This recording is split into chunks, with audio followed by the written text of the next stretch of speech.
welcome back to Where Are They Now here at Jazz FM 91, a digital feature where we get to catch up with some of the artists who have been through our Education and Outreach programs. My name is Jelani Watson. I'm the Education and Outreach Officer here at the station, and today I'm glad to be joined by Nathan Hiltz. For those of you who don't know, which if you don't know, you're missing out, Nathan is a jazz guitarist and music educator here in the city and has worked with various artists including Jill Barber, Pangman, Smokey Robinson, Sheila Jordan, Brandi Disterheft, the Toronto Symphony Orchestra, the Toronto Concert Orchestra, the Art of Time Ensemble, and in 2022 shared the Meridian Hall stage to play duets with the great Michael Bublé. One show. I mean, it's still important to know. It's very Nathan teaches at Humber Polytechnic and at Grace Church on the Hill, where he serves as the People's Warden and leads Tiny Guitars, a nonprofit guitar program for children ages 8 to 12. Nathan has a Bachelor of Music from Humber College and a master's degree in jazz performance from the University of Toronto, which is when Nathan participated in jazzology all the way back in 2008. You don't? Hard to believe. It's very hard to believe. Years have flown by. Yeah, I feel like, you look like a very young man. Oh, well, thank you. You do too. Oh, thank you. Yeah. Nathan, thank you for joining us today. My pleasure. So nice to be here. Thanks for inviting me. I love Jazz FM, so anytime. Yes, awesome. If you will permit me, I'd love to jump back to the beginning of your journey with music and get to know a little bit about what got you into music in the first place. Oh, well, I loved music when I was a kid. I mean, I think the first thing for me was the radio. My parents driving me around, and in the 1980s, the first song that comes to my head is "We Built This City on Rock and Roll," or like Bryan Adams or something like that. I love music, yeah. And my parents are, got me into things like dance classes and music classes, for the piano and then later the guitar. So yeah. And is anyone else in your family a musician? I do have an uncle by marriage that's a drummer. It's a jazz drummer. So I definitely first heard of jazz seeing that guy play. He also played a lot of like kind of Latin stuff. His name's Tom Roach. He's still playing. He's in the East Coast in Nova Scotia, and so he was an inspiration for me, definitely. I mean, I think one of the first concerts I went to was the Lunenburg Folk Harbor Festival, and it was a guitarist, singer-songwriter Lenny Gallant playing with my uncle. So, and I was like, amazing. wow, look at those guitar players. Wow, I mean, I want to play guitar. Yeah, okay. And did you grow up here in Toronto? No. I grew up in Nova Scotia, in Lunenburg, and then later in Halifax. My dad is a preacher, and so we moved around a little bit through different towns in Nova Scotia. Yeah. So, sort of growing up in church myself, how did growing up in church influence your journey with music? Well, I mean, in the small town, the church has a lot of the music. Actually, I should say my school had good music. I mean, we had a band program that started in grade 6. It's great. But the church had a choir, and the church had handbells, and the church, the organist taught piano lessons. So, I mean, that was, there's a lot of music going on there. Yeah. And that in a small town, there's not much else to be found. In the city, we take it for granted how much we have in Toronto, but in small towns across Canada, churches are music centers. Yes. Yeah. Awesome. So you found your way to Toronto, and it is now your home. What brought you to Humber? Humber. Well, I mean, Humber brought me to Toronto, actually.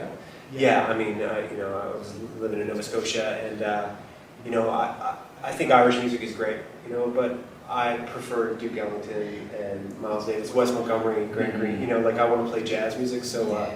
Toronto, unfortunately, Halifax, unfortunately, you can't. Well, no, I shouldn't say that. I mean, maybe someone from Halifax is going to say, it's great. But Toronto is sort of the mecca of jazz for Canada, in my opinion. So my first opportunity to get here in the most legitimate way to convince my parents to move at 18 is to say, I'll do a college degree. And Humber was so kind to accept me. I can tell you that They accidentally sent me a rejection letter Oh. to Humber, and then I ran into Ted Quinlan, who was the guitar professor at Music Fest at York University. Right. I'm like, Ted, how's it going? And he's like, and I told him I got a rejection letter. Yeah. He's like, well, I let you in. and then I called the school, and sure enough, they accidentally sent me a rejection letter. So I would say that was meant to be, to run into him, and because otherwise I would have just, maybe picked up a trade or something. Yeah. So can you tell me a little bit about your time at Humber? Oh yeah, it was a great time. What a wonderful thing to suddenly be surrounded by musicians. I enjoyed high school. High school was great, but to be around a bunch of people that love jazz and want to play and want to make it work, and that's incredible. To go to the conservatory is a wonderful thing to do. It's a rare thing to do. There's not a lot of places like Humber College, University of Toronto. Where else is there? For jazz, McGill, Concordia. But these are rarefied places. There's not a lot of people that get to go to these places, and you get to have lessons, you get to be in ensembles, you get to be a nerd, and if you're good at being a nerd, you will excel. There's nothing better than going to a music school if you love music. It's a wonderful thing to do. It's like your natural habitat. Yeah. Awesome. And we'll come back to Humber, because you're now a professor at Humber. I am, yeah. But I did want to ask about your time at the University of Toronto, where we got to catch up with you on jazzology. What was your experience like at the school at the time, and then what was your experience like being showcased on the radio for the first time? Well, I think I was very nervous and excited. I've always listened to Jazz FM, and so I remember being, really nervous. But Larry is such a, gentleman and wonderful person Larry Green, who I interviewed with. May light perpetual shine upon him. He's a wonderful person to be with, and he made it really easy for me. So I remember that. I really, that was something I could tell my mom, and she would understand. Like, Mom, I'm going to be on FM radio, not AM, FM radio. That was quite exciting for me. And so, and then the U of T thing. The master's is the fun degree. I don't know if you've done a master's yet. Have you? No. You haven't done that yet. No. Or any? Did you do it in I did an undergrad in civil engineering. Ah, interesting. Yeah. Oh, cool. Yeah. All right. Nice to have you in jazz then. Interesting. So for a master's of music degree is the fun degree. You get to really choose what you do and enjoy the support of the institution to do what you need to do at that point. Yeah. So a master's is the fun one. Yeah. I think the doctorate's the hard one. The undergrad's the hard one too, but the doctorate's the real. Yeah. I've never done. I want to. Yeah. But so U of T was wonderful. I got to do arranging with Terry Promain and Rob McComb in his last year there, and I got to study with Jim Lewis. He was doing the jazz survey class at that time, so I got to do both of my writing for him. And then I took The Pilgrim's Progress, an old Christian allegory by John Bunyan, and that my final was. I love that. Yeah. So my final was to write a musical interpretation of some of the scenes and characters in that book, and I had a tap dancer battle with the tenor saxophone player, the dragon, killing the dragon. That was kind of fun. Yeah, you can only do that at weird music. Fair enough. Yeah. So, what sort of impact would you say that being a part of jazzology at that time had? Yeah, I think at a certain point you got to start talking about your music, and I don't think you get that much opportunity to do that. So for to be able to be interviewed about me and what I'm interested in, it's kind of shocking for a young musician because we're always looking for mentors and trying to study and go up the mountain to learn and all that. But to have this very grown-up radio host ask me questions about myself, it's like, whoa, wow, interesting. What do I think? That's wonderful, and it's wonderful that you continue to do that for young musicians. That's great. So thanks, Jazz FM, for helping me to grow up. Absolutely. Thank you. was and continues to be one of my favorite programs that we do here at the station. And we were discussing a little bit earlier that it's been almost 20 years since that interview. Yeah. You've been very busy. Yeah, sure. Yeah. It's a long time to sort of condense into a short conversation, but what are some of the, actually no, I won't ask you about highlights yet. I'll ask you instead, how has your artistic voice and vision sort of changed over the years? Yeah, that's an interesting question. I mean, I've had different phases, I guess. That first phase was like going to school and all that, like about 10 years, and that was just sort of running around doing as many gigs as possible, living downtown and all that. And then at a certain point, I got really interested in guitar players and started studying guitar players almost exclusively for many years. I was just studying guitars. Yeah. That's it. So all the classics like Joe Pass and Wes Montgomery, Grant Green, and Pat Martino, and I've been working really hard at that. But and then I had a kid, and I got into a phase of studying classical guitar. Because another guitarist that I've always been passionate about since a young age is Lenny Breau. And Lenny Breau, he used classical technique, and he also like flamenco and country and jazz somehow, and put that into one. So it's something I've always really loved about him. But to really do his thing properly, I felt that I had to study classical. So there's a great guy here in Toronto named Howard Wallach. So for 5 years, I studied with Howard Wallach, great classical guitarist, and he also plays like 7 and 8 string guitars as well. But I just studied on the classical guitar with him and worked at that repertoire a lot just to develop that. But now that phase is done, and now I'm just sort of settled into, I guess enjoying those techniques, and now I'm back to studying with jazz guitarists and being a composer. So, it's hard to put it. Yeah, for sure. I also mentioned earlier, sort of having these interviews and then just working with some young artists through our education outreach programs. Your name does come up a lot. Really? In a very positive way. So I do want to ask you, how has education played a part in sort of your career, but also your development as a musician yourself? Yeah, I mean, teaching is like a mirror. Dealing with the variety of students that you get and their issues and guiding them to play and trying to get them to make it happen. I mean, is a wonderful teacher for the teacher. The best way to learn is to teach. Like any topic that you want to communicate, to communicate it well, the rigor that goes into it is really important. Like really important in forming you as a musician. But also like the students themselves. I mean, you're working with like a living people who are growing, and it's and it's the interaction. It's wonderful. I mean, and it really changes me as a player. I think I learn from every student. I learn from the worst students and the most challenging students. I think patience is a wonderful virtue for a musician, and to make it work with a student, I mean, you're going to have to be really patient. Honestly, if you're going to teach, like I've taught a lot. Different times I've taught a lot and less, and so that patience, though, you need to have the same patience for your own hands, like when you're studying yourself. And so I'm very fed by teaching. Some of my friends don't teach at all. Some of my friends hate teaching.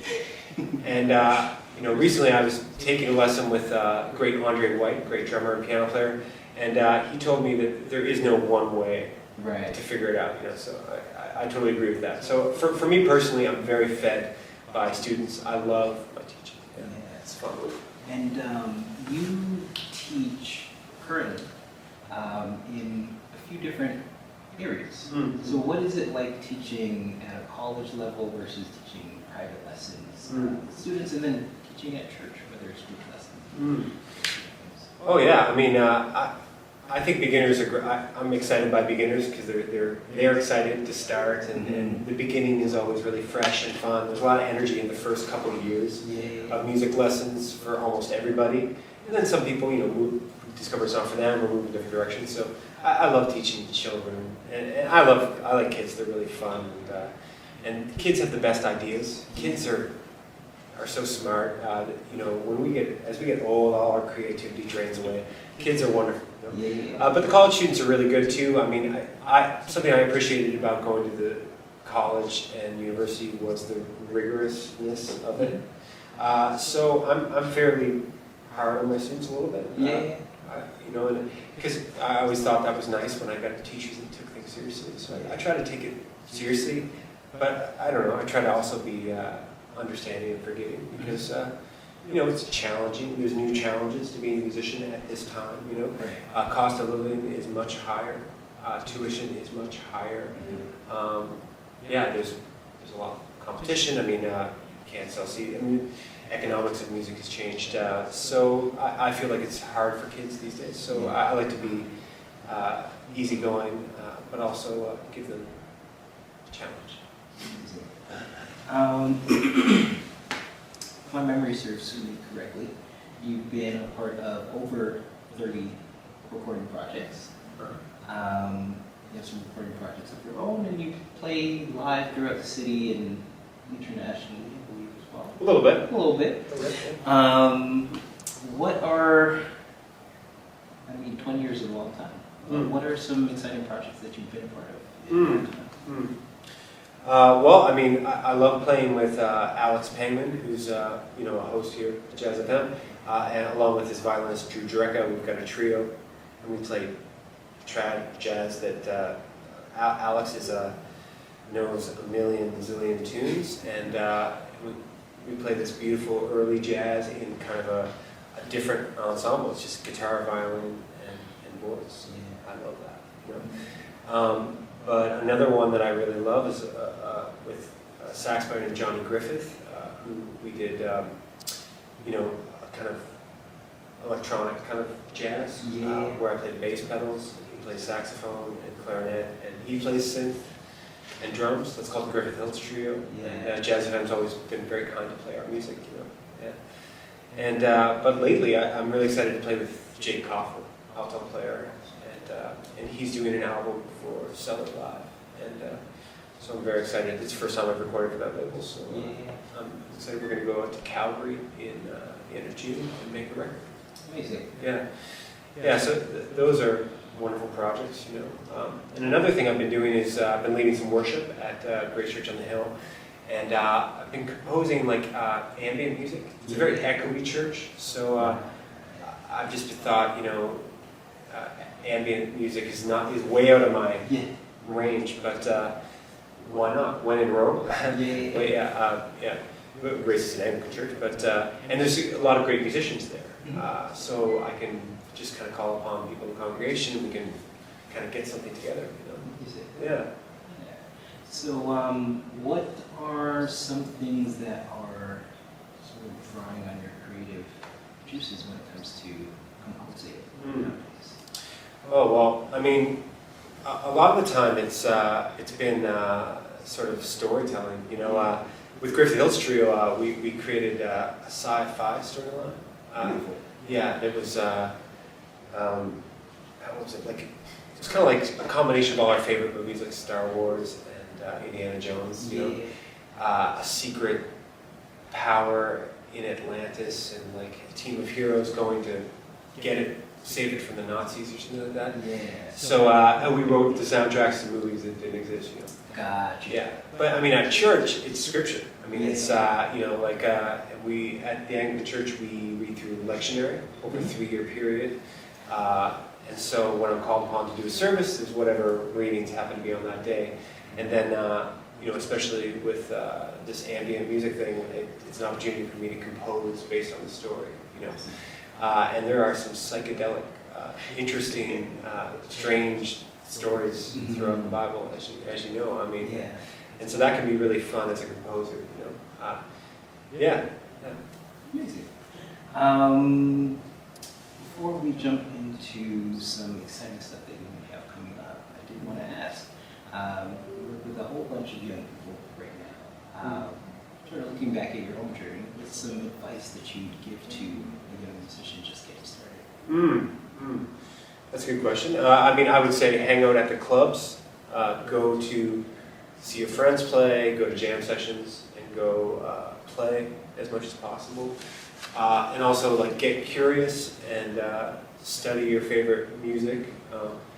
You know, do whatever you can to make time in your life to listen and study. I mean, that's and you know, also, you know, cultivate a love for music. I'd say, you know, follow your passion, follow the music that you love the most. I mean, you know, any other reason for studying something might be egotistical. You know, some students say, "Oh, I really got to get some bebop into my playing." I'm like, "But you love electric blues. Like, maybe you need to get more electric blues into, you know, or vice versa, you know." So that's important to me. I think the foundation of love is probably the best foundation for a musical practice. You can't go wrong.